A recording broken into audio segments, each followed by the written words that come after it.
তো দেখতেই পাচ্ছেন কত সুন্দর হয়েছে ক্ষীরটা। তো এই শীতে আমিও ক্ষীর রান্না করে ফেললাম। আপনারাও কে কী রান্না করেছেন অবশ্যই কমেন্টে জানাবেন।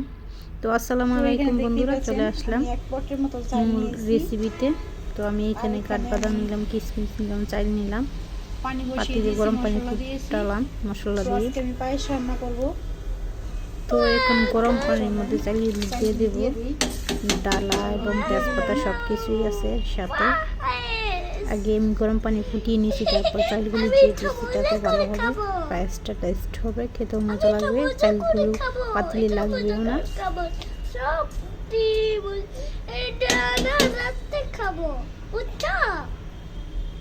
তো এখানে আমি সবগুলো ঢেলে দেবো।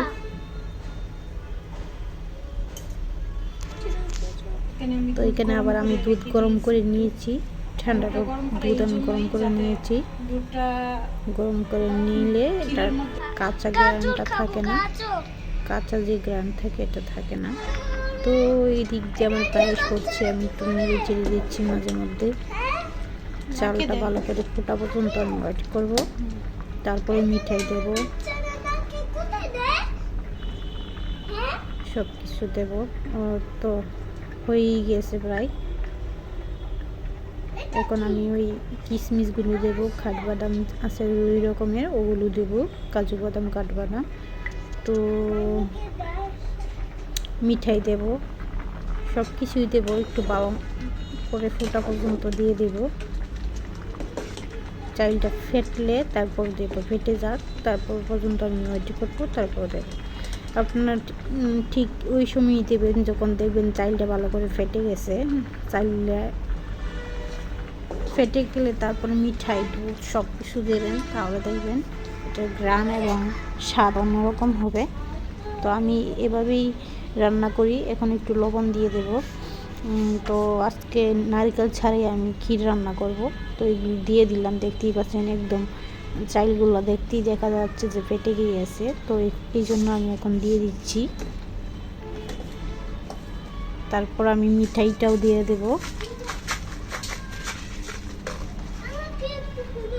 আমি আগে মিঠাইটা জুড়ি করে রেখে দিয়েছিলাম।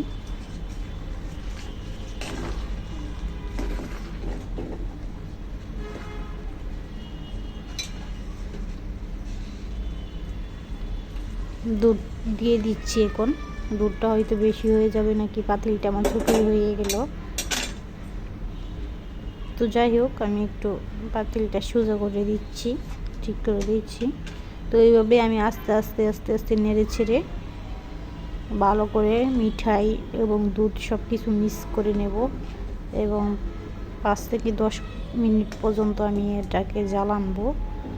এটা একটু শুকানোর জন্য। এখন বেশি বেশি পানি পানি হয়ে গিয়েছে, দুধ দিয়েছি তো মিঠাই দিয়েছি, এই জন্য এটা একটু ছেড়ে দিয়েছে, আঠালো ভাবটা ছেড়ে গিয়েছে।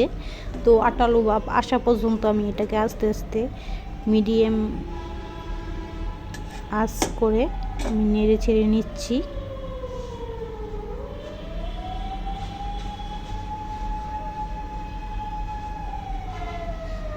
সবসময় লাগতে হবে যাতে পাতিলে না লাগে।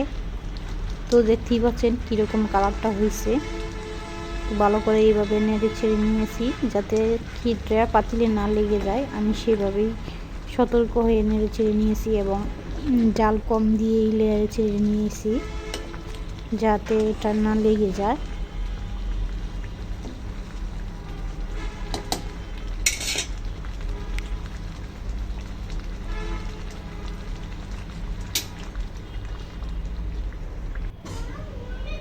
তো দেখতেই পাচ্ছেন কীরকম হয়েছে, কালারটা কত সুন্দর হয়েছে।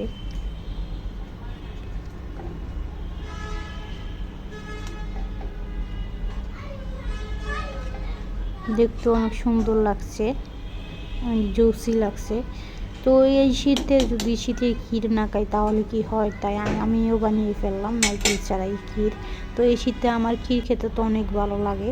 কার কার এরকম ক্ষীর খেতে শীতের মধ্যে ভালো লাগে অবশ্যই কমেন্টে জানাবেন, এবং কে কে খেয়েছেন এই শীতের মধ্যে ক্ষীর অবশ্যই আমাকে জানাবেন।